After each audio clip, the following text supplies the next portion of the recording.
American justice system currently appears to be systemically broken. We do a lot of David and Goliath type cases. We're a nation of laws, or at least we're supposed to be. We're going to have to test the proofs that underlie this order, which haven't been done. I'm trying to fight for justice. Spent 30 years in the police department. I've seen a lot.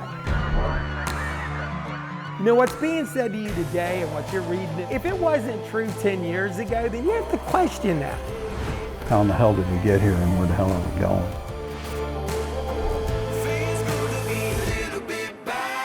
Hello, and welcome to another edition of Two Average Joes. This one's going to be special.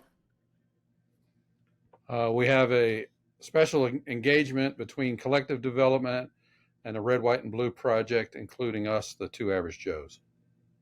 Right, and we got a lot of things to talk about. We got a movie, The Making of an Ordinary Killer, and it's big stuff, and it's going to be special. And I think there's some things where you may not understand it now, but there's some parallels between what they did in the movie and what we're doing right now.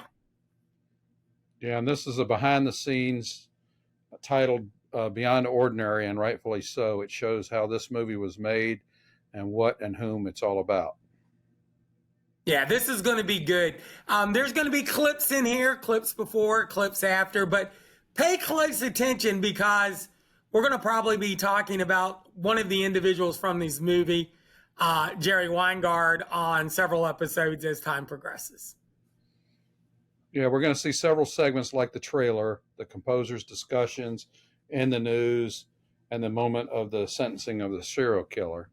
And I'd like to talk just a little bit about how we got here, because when we started, we originally started doing political news, which went over like a lead balloon, and then we shifted. Yes, it was a hit. Yeah, we ended up in YouTube jail. So then we went to doing true crime about 18 months ago, was it? Yeah, 18, 19 months ago. Right. And then I think we did 26 episodes on what's known as the co-ed killings or the Michigan murders, depending on who you talk to. And it was a series of killings that occurred from 1967 to 69. And the gentleman that this movie is about and the behind the scenes is about the making of, Mr. Wingeart, was in Ann Arbor at the time. I believe he was working at the computer lab for University of Michigan, correct? Correct. And we got some Dean, and he'll talk a little bit more about it later. We actually got a FOIA that said that he was actually a suspect. Now, why that didn't materialize in the more, I don't know, but it didn't. Yeah, and it goes on, and we've said it many times, but they try to put all of this on John Norman Collins in the books, the media, everything, and it doesn't seem like it's true. For one, that they say the killing stopped, and they absolutely did not stop in Michigan, and in some cases they ramped up.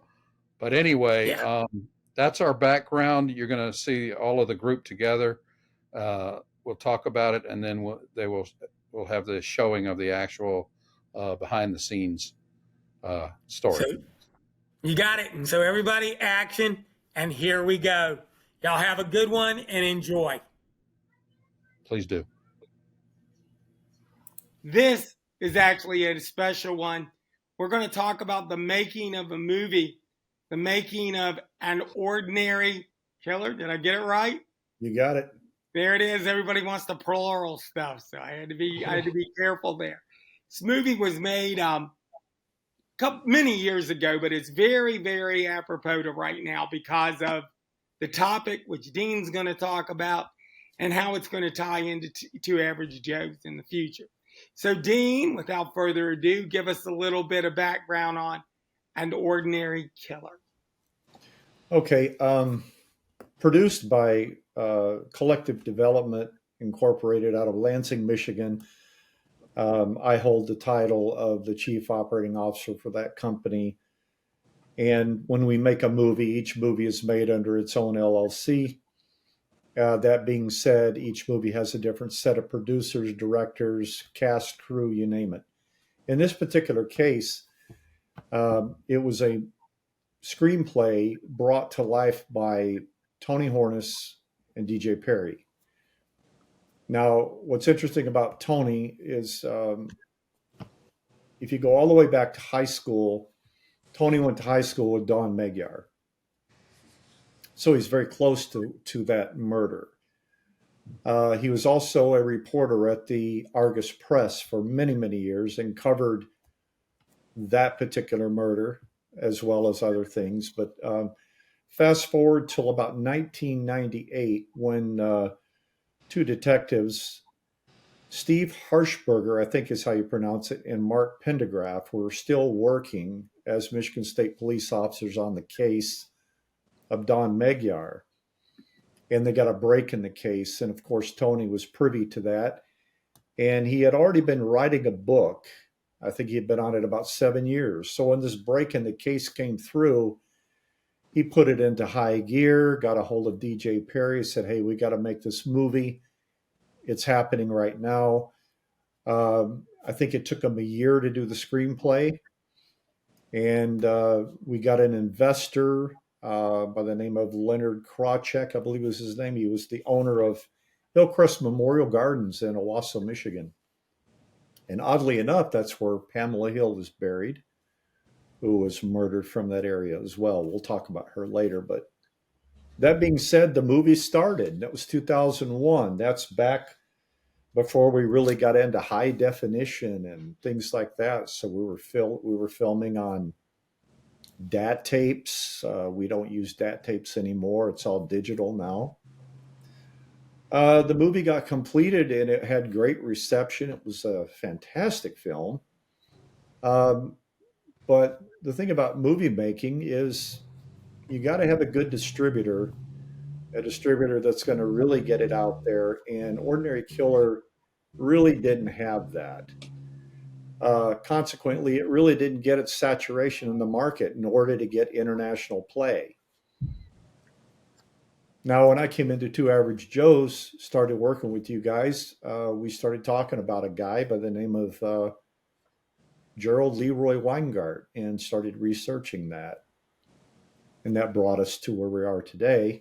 This movie is about Gerald Leroy Wingeart, and it starts by showing his first offense, which was the rape of a blind girl and robbing her boyfriend. And then we move through the movie into the actual murder of Don Magyar. And we do a lot of interplay into the investigators, the detectives, and how they brought it all together. The story's true. Everything in it is true, is written very accurate by Tony. Yeah, so that's kind of what we have. And then we did a wonderful behind the scenes, and this is the interesting part that I just can't believe. When the trial was going on in Howell, we were filming the movie in Owasso, and Tony set up an opportunity for us to actually go to the sentencing. Camera crew, everybody there, and we actually got to film that, and that's in the behind the scenes. Now, we're bringing the behind the scenes to life here in this podcast.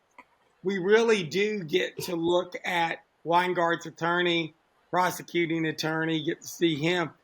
We'll go into more detail as this progresses, but Jerry Weingart turns into a very interesting person. So it's not just the movie. Several things are coming out of this movie. Number one is we're going to offer you the behind the scenes.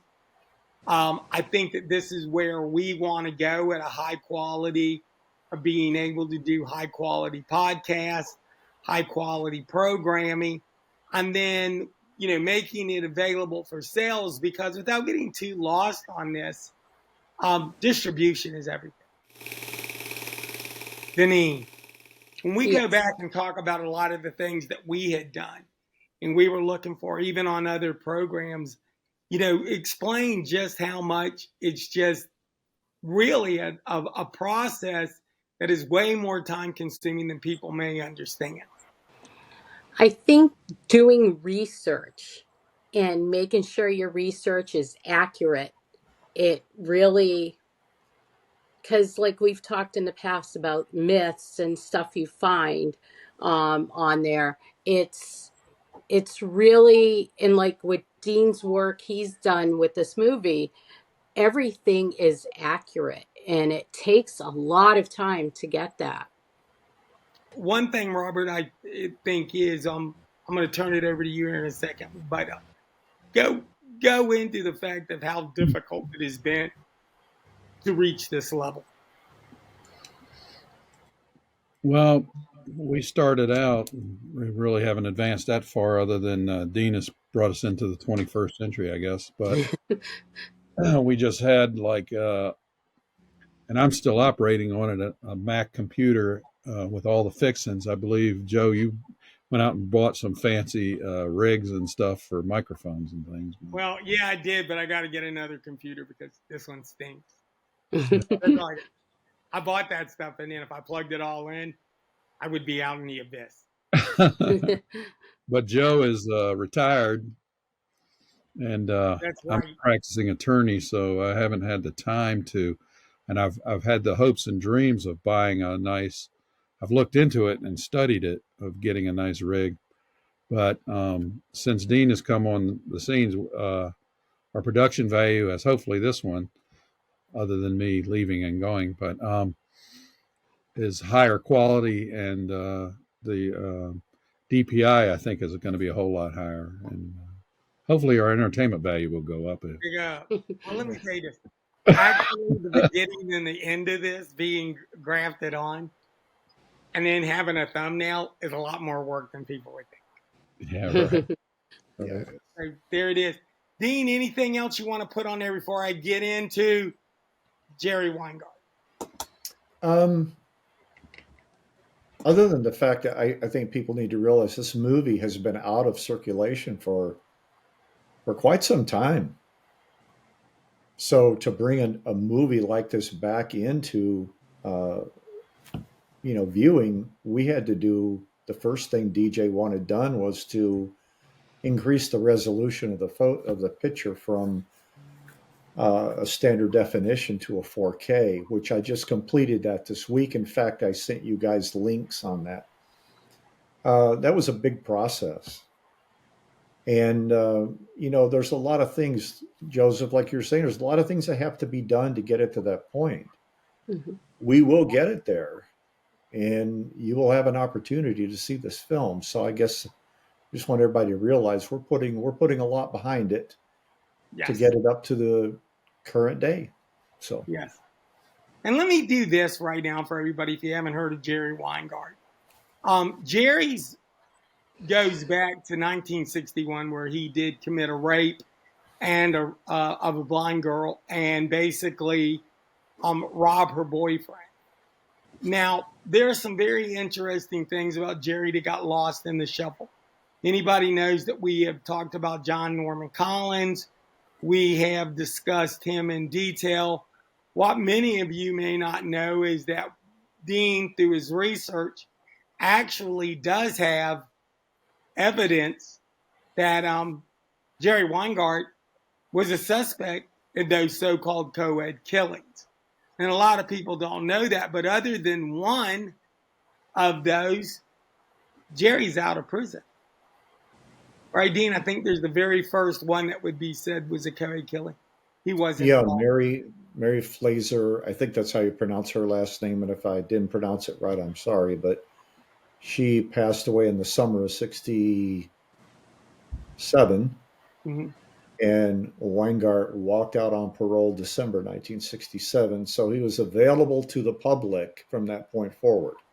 Yeah. And just from what we have, and we're going to do some more program on Jerry, so I don't want you to think that we're not. We are. But he lived around a lot of these murders. He lived in and of the area that this was. And he was the type of guy who was basically a predator. Yeah, so that needs to be kept in mind. Mm-hmm. Eventually, we'll have some overlays to show you of just how close Jerry was in proximity of all of that. So what really becomes interesting is for all those people that want to blow off John Norman Collins and say, oh, well, when he got arrested, all the killing stopped. So, who got to see the film so far? Deneen, did you see it yet? Yes, I have. And I And really enjoyed it. I watched it last night, and it's really a good movie. And it's fact based, and that's what you need in a movie like this. okay, and Robert. Yeah, I watched it today. I had a client until about 5 o'clock, so I watched it on 1.5 speed. But what I have to say is the high definition, the quality, and I don't know how you did it, uncompressing or compressing, whatever it did to reformat it. But man, it really comes out. It stands up. It looks like it was shot yesterday, and the acting, and I think Grizzly Adams, the actor who played Grizzly Adams, is in it. I mean, everybody really did a stellar job acting that I could see, and I didn't see any holes in the plot or the acting. And I thought for it to be 23 years old or however old it is, it really stands up, I believe. Yeah. Good deal. Well, I'm excited about it, and I know everybody else is too. And like I said, we're getting ready. We'll give you information how to obtain it, and we're going to work on this, and it's going to be part of our project.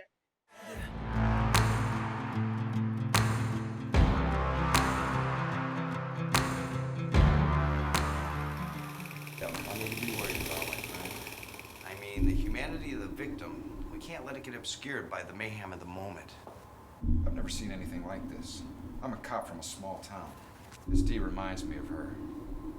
Ever wonder, though, if evil is something inherent? Who has fantasies or delusions, find a motive. He knew exactly what he was doing. I'm worried about her with all these killings. You got plenty to be worried about. This Dee reminds me of her.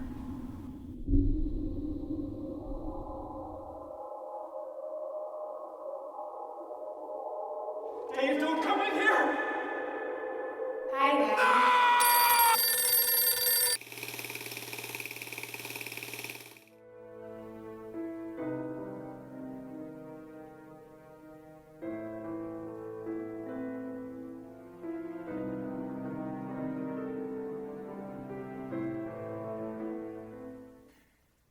Well, up until March of 2001, I had been working 7 years on a nonfiction book concerning this case.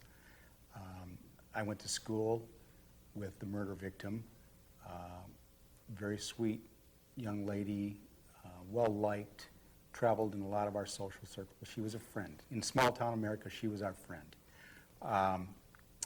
And of course, we didn't have an answer to who or why.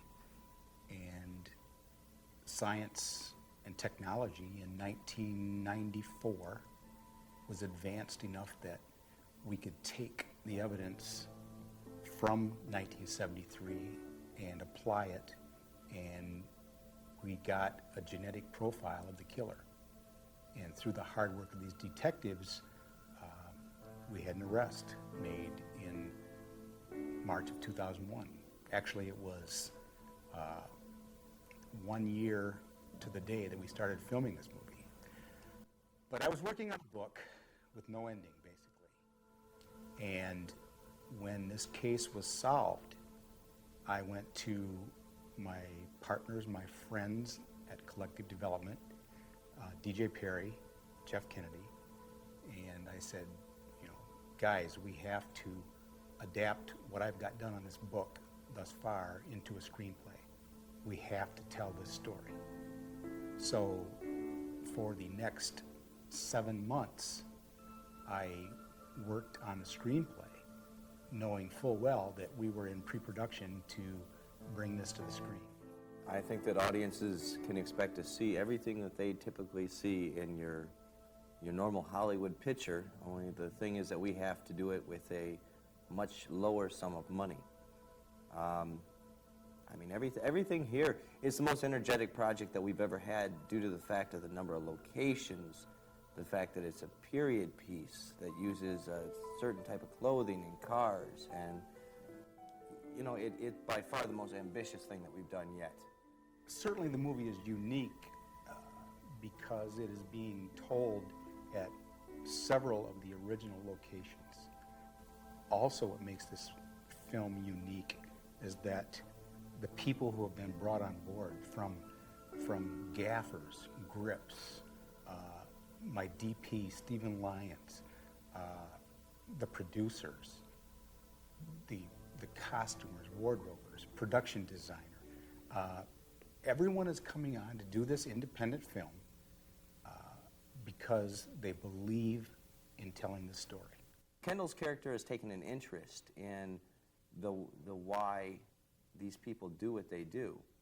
I think he's one of the first people, or he's portrayed in the movie as one of the first people who want to ask those kind of questions, because if they can get into the killer's head and find out why they think the way they do, maybe they can retrace steps and bring these guys to justice.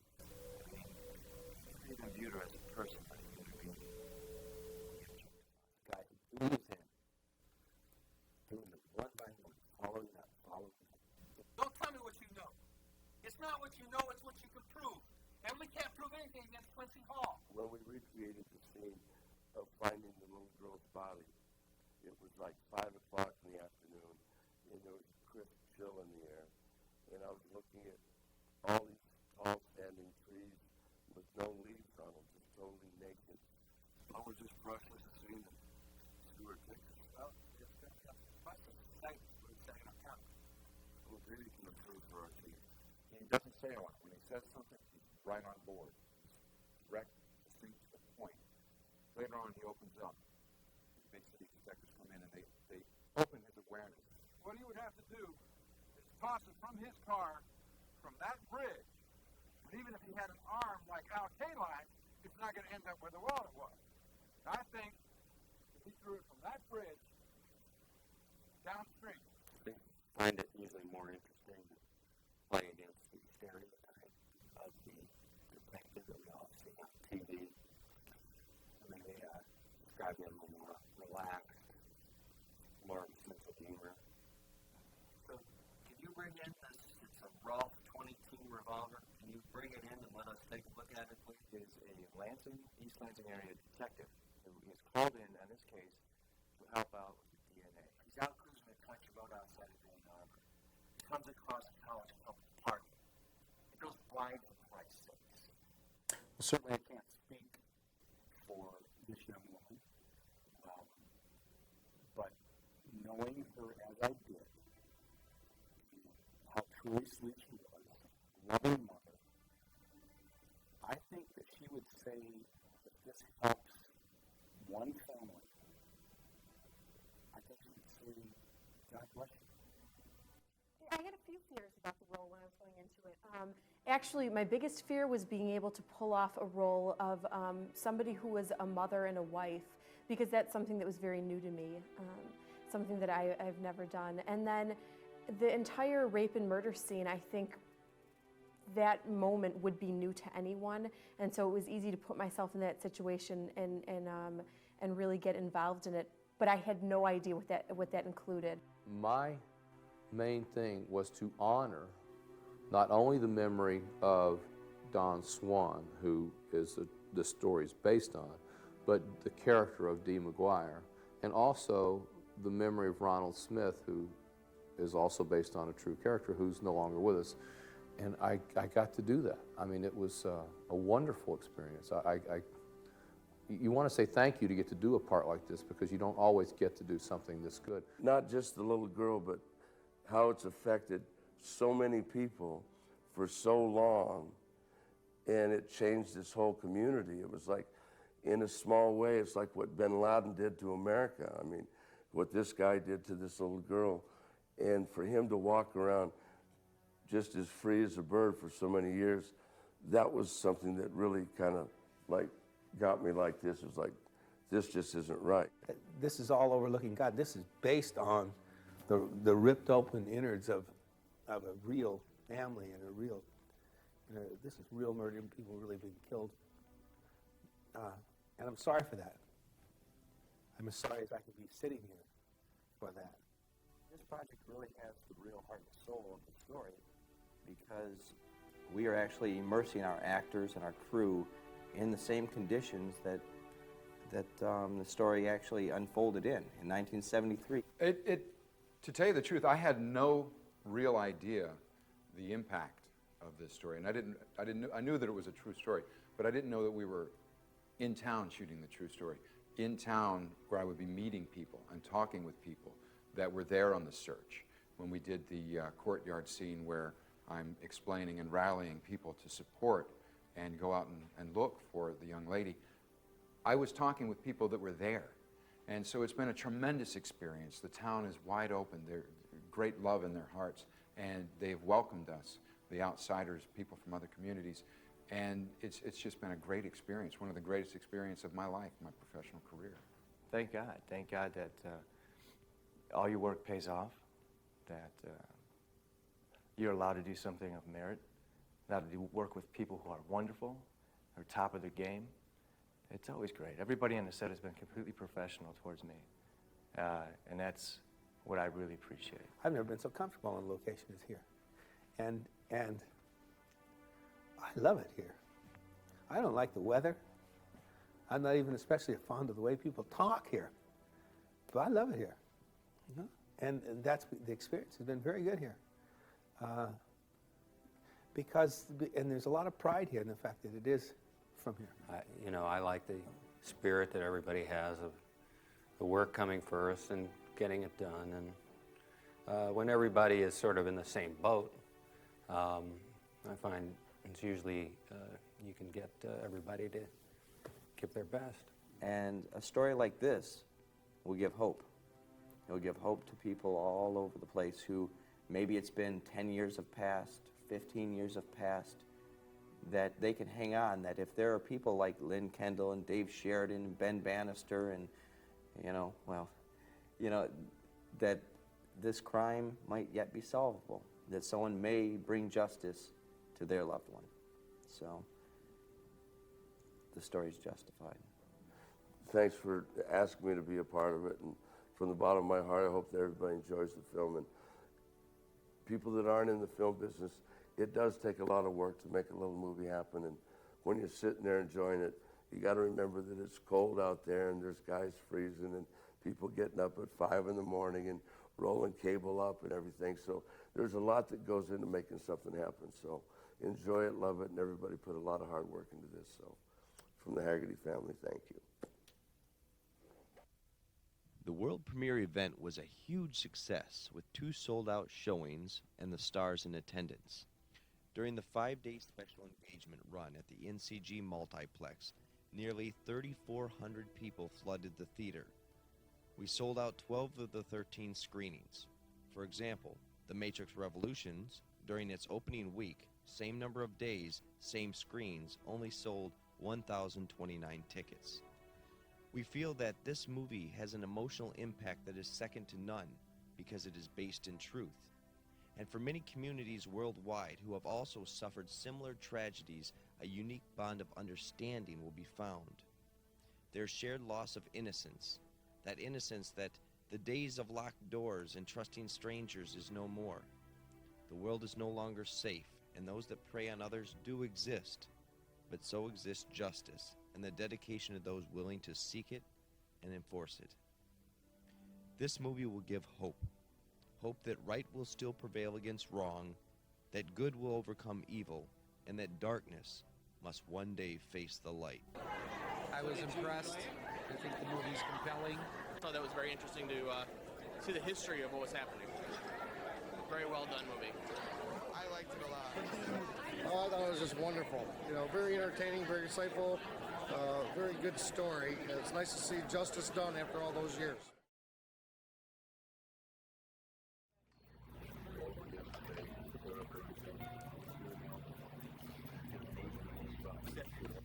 Baron and Sheridan.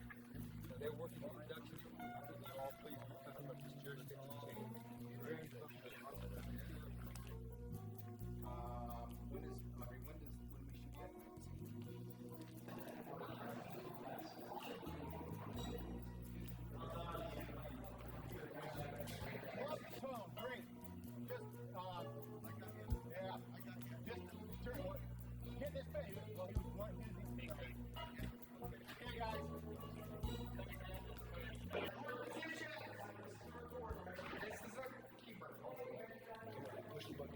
But we have time tonight. We want to get handheld coverage of these coming up to see the groceries and the cigarettes, waste materials also.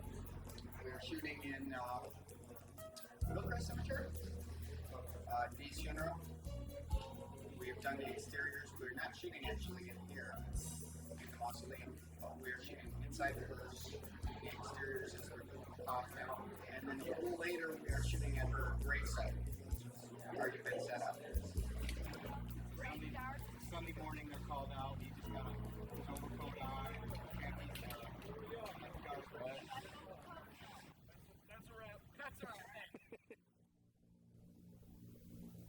Our journey to bring this story of hope and justice to the big screen brought us face to face with some of the real victims of this tragic story, including the man at the heart of it, Gerald Wingeart.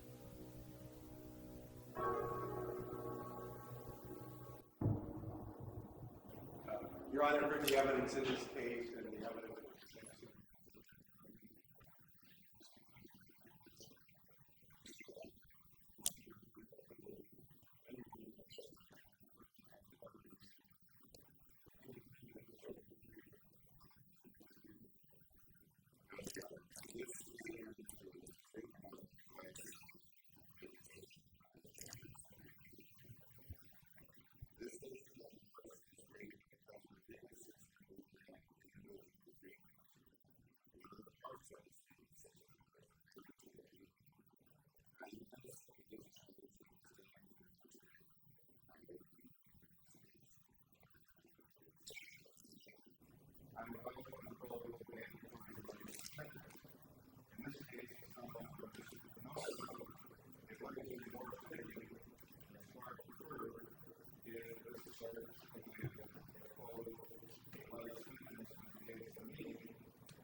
There were so many what ifs, and there was really no connection between my client and the murder weapon to my client, and whether this really was the murder.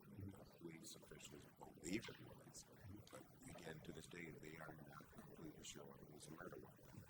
And we've always maintained this was a relationship, consistent sexual relationship. My client exercised his right not to testify, so we can't take that any further. But there were just too many what-ifs and possibilities that we think we brought out and did successfully at closing argument, tying that all together. Really showing the prosecutor failed to tie it all together. The jury thought otherwise. Like myself, the judge didn't have any doubt about this defendant's guilt or about the fact that he's a dangerous person. Even in cases like this, there is always abuse. There's always abuse. So there'll be an injustice in cases like this. There might be something different than life in prison at this stage in his life. He has been, at least at this point, brought to justice, and he's going to know what it's like to not be able to look forward to a free day as long as he lives.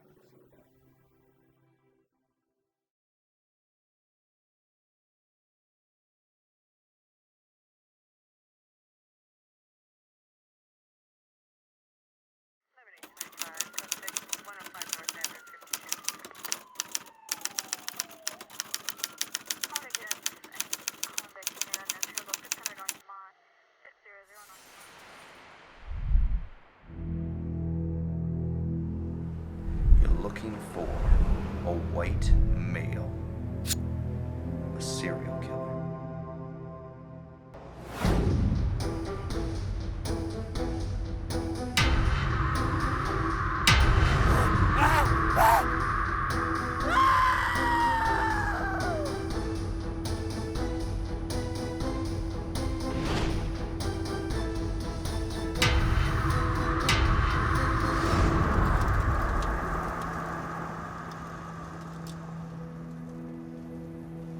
It's been said that hell is the impossibility of reason.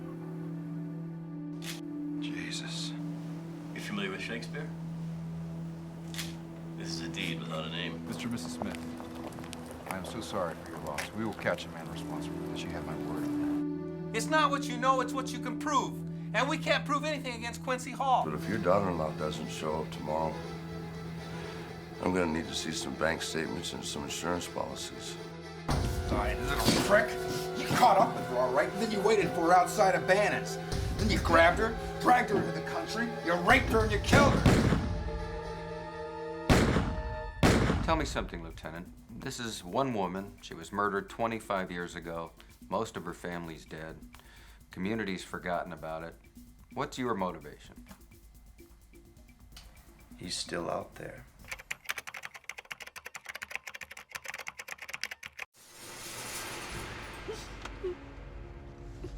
I just want what any man wants.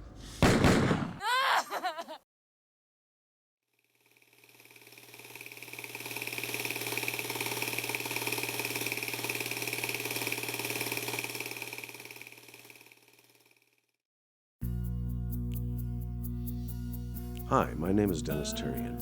I composed the music into the sound design for Ordinary Killer. We had fun capturing the mood of this small rural community in Michigan.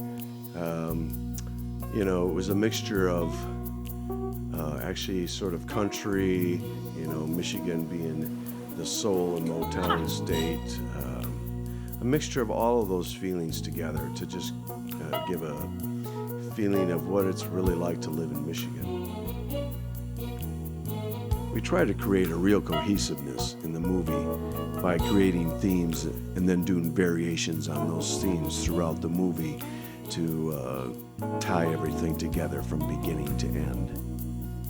Some of the music was written in the studio while the director was there, which makes it a lot of fun for the composer because it's all about improvising and creating different vibes and templates of sound.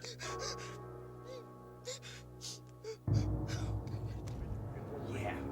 Nice short shopping trip, D.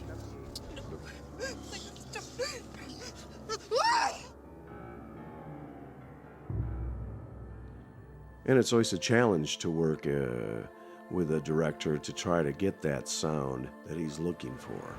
You will be given specific areas of the county to search, and you will be backed up by sheriff's mounted posse, canine units, a helicopter crew, and boats are going to float the Shaw attack. God bless y'all for helping us out. We really got to take the music to a lot of different places, from writing music to fit on car radios in a scene to, you know, the murder scene. So it was a little longer ago than I thought when I got these Scenes of scripts. epiphany. I didn't kill nobody. It was a lot of fun to work with the drama in this movie. You know, 6 weeks ago, the search team got that close? I mean, look. The entry wounds. He shot her in the back, which tells me that the act of killing isn't what drives him. Well, if he could have put his hands on another car, it'd be pretty easy to stash the baby in the back. So all the music that you're hearing is actually music that was composed for the movie, not necessarily to the scenes that you're seeing. We just wanted to give you a feel for all the different directions that we went in.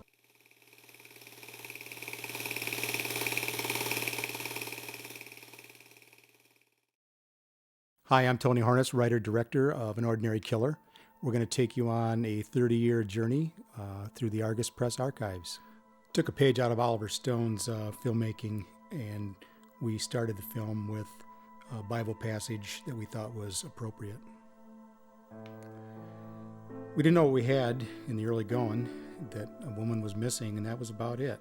Here's the photo as it appeared in the Argus Press back in 1973, the big search scene.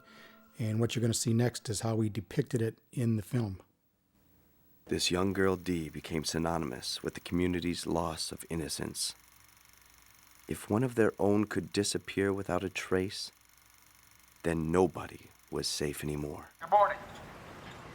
I'm Detective Sergeant David Sheridan of the Ottawa County Sheriff's Department, and I'm in charge of this operation today. On behalf of Ottawa County law enforcement and the friends and family of D. Smith McGuire, I would like to thank each and every one of you for being here today. Now we're going to split you all up into 4 different groups, and each group is going to be assigned leaders. Police officers will lead you. You will be given specific areas of the county to search, and you will be backed up by sheriff's mounted posse, canine units, a helicopter crew, and boats are going to float the Shaw attack. God bless y'all for helping us out. Searchers got within about a quarter of a mile of Dawn's body, little did they know.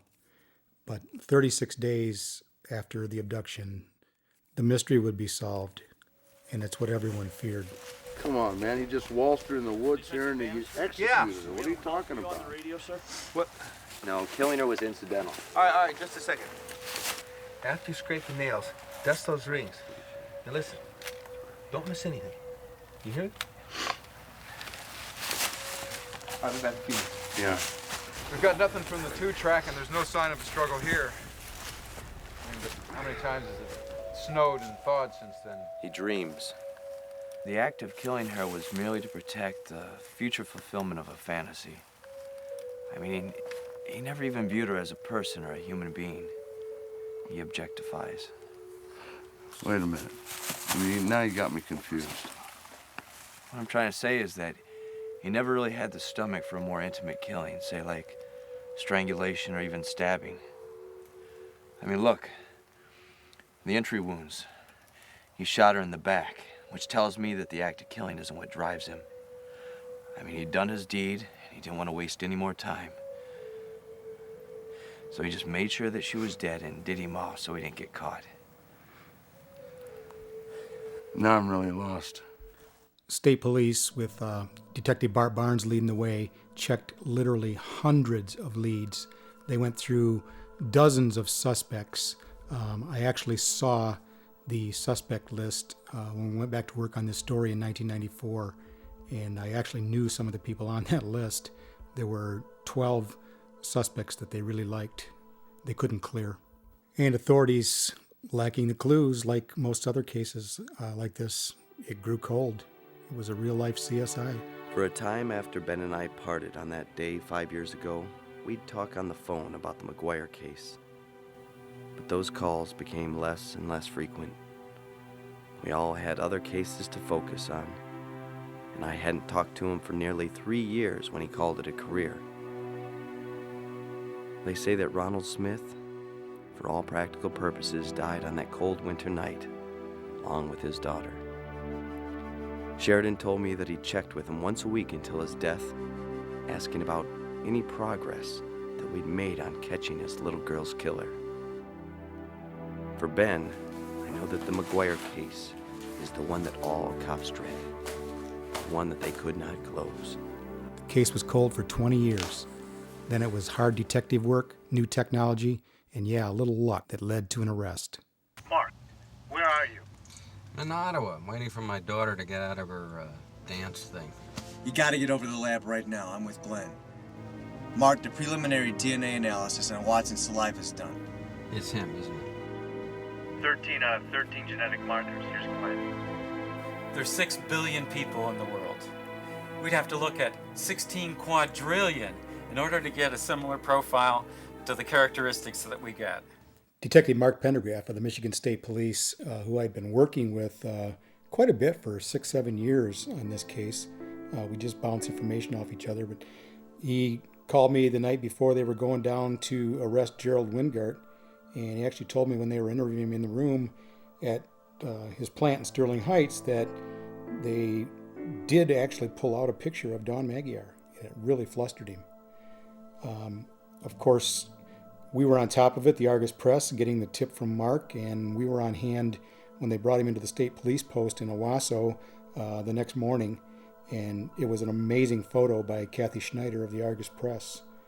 And you can see from these clips, there were a lot of happy people, family members, detectives, and come to find out, Gerald Wingeart had been charged in a murder in Ionia, which is also depicted in the film, and police believe he is a serial killer. Ligature strangulation, Iosco County, 79. Girl's found dead with a rope around her neck. They can't trace it because it's ordinary hardware rope. They know rape is the motivation. They can't get a semen sample because they don't find the body for 7 months and it's already decomposed. What the hell are you talking about? I just got off the phone with the sheriff, you know, when I sent out that lean message asking about Watson. He called me up and he said Watson had abducted a 16-year-old jogger from the side of a rural road. A local saw him. He thought it looked odd. I guess he was driving a Suburban and he had a dog hanging out the back, and they strike up a conversation. Now this local is smart enough to write down the license plate number, which is pretty amazing. Okay? The girl turns up missing. The long legal process was about to begin, and I believe it took a little less than a year. Gerald Wingeart, arrogant until the end, very, very scary guy. Here he's at the counsel table with an assistant. Trial was held in Howell. A lot of riveting moments in the trial. The blind lady testifying, and Mr. Wingeart was found guilty. I really don't think he believed he was going to be found guilty, and as you can tell by this expression here. And in the end, it was the family, police, prosecutors, and the jury who spoke for Don Magyar, dead for 30 years. Bart Barnes could retire officially. Good investigator. Don Magyar interviewed Don a year before this was published. He, like everyone else, relieved with some sense of closure. We worked hard so that you could be heard, sweetheart. I'm only sorry that your father and Ben didn't get to see justice served. Justice. The concept we cling to. Yes. One day he will face justice. And as for this life, he'll never hurt anyone again. We're grateful for everything you did, all of you. But there is no justice. No closure in a loss like this. Only grief. And it's permanent. If you boys have children, go home and give them a hug. Sadly, I've met many parents like the Smiths since 1973. I've spent my entire career trying to understand the emotional disturbance embodied in the Gary Watsons of this world. What scares me the most, I'm not even close.